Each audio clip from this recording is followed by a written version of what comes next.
السلام عليكم. مساكم زي الورد. يا جماعة، الواحد جاله طفش من اللي بيحصل. حالة الهجايس اللي في الرياضة المصرية بشكل عام يعني الواحد بيفتكر من قيمة كام شهر كابتن ميدو طلع يقول لك معانا شيكات مفتوحة ونجيب اللي احنا عايزينه. والنهارده بيقول لك هيعلنوا افلاس النادي، ولا النادي رايح في سكه افلاس. انا مش عارف الشيكات المفتوحه دي سواها مفتوحه لغايه لما سربت ما بقاش فيه حاجه في الشيكات، طلعوها من الشنطه لقوها فاضيه. معلم بندق كابتن خالد غندور طلع من كام شهر يقول لك 2027 نادي الزمالك هيكون في حته تانية.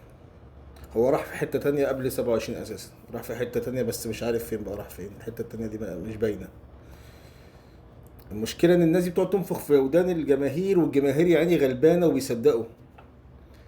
طب انت قاعد تتوه في الزبون وقاعد تظرفه في عالم موازي، وفي الاخر اه تصحيه على الوهم ده يعني. فمش عارف ايه الفكره، يعني ايه الفكره في القصه بتاعتكم دي. برضه في اول الدوري كابتن جون ادوارد اللي انا معرفش جابوه امتى وهيمشوه امتى برضه، وحاليا اختفى. فجاه الجماهير الغلبانه، والله جماهير غلبانه، ايوه يا جون اديهم يا جون وجيب جون يا جون ومش عارف ايه. وراجل لسه جايبينه اول امبارح اساسا، يعني مش مثلا ليه تاريخ في النادي، هم ما يعرفوهوش، في ناس ما تعرفوش قوي تقول له يلا يا جون، وايوه فرملتهم يا جون واديهم فوق دماغهم يا جون في اول الدوري على اساس انه مثلا عمل حاجه. دلوقتي لما حالهم كده في ظرف شهر في ناس بتقول لك بنطالب باقاله جون ادوارد ان هو يمشي. طب هو الراجل جه في ايه يا جماعه ومشي في ايه طيب؟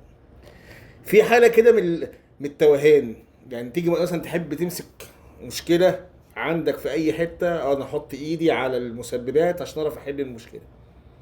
تيجي في الزمالك تحط ايدك ما تلاقيش ايدك، ما تلاقيش حاجه اساسا يعني. تحس عارف، استغفر الله العظيم يا رب، يقول لك كل يوم هو في شأن. كل يوم هم في موضوع. يعني امبارح جون ادوارد هيمشي، قبلها جون ادوارد اللي هيسد في النادي واللي هيعمل اللي محدش يعمله، وقبليها معانا شيكات مفتوحه، وقبليها معانا شيكات هتتقفل، وقبليها مش عارف ايه. حالة توهان مع النادي ده والله العظيم الواحد صعبان عليه اللي بيحصل فيه. ويجي المعلم هاني بيرزي يلبسهم في صفقة مولتو عشان خاطر الناس تشجع ومش عارف ايه وتمويل.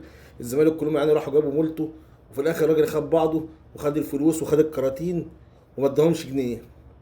عبث عبث بيحصل في نادي الزمالك.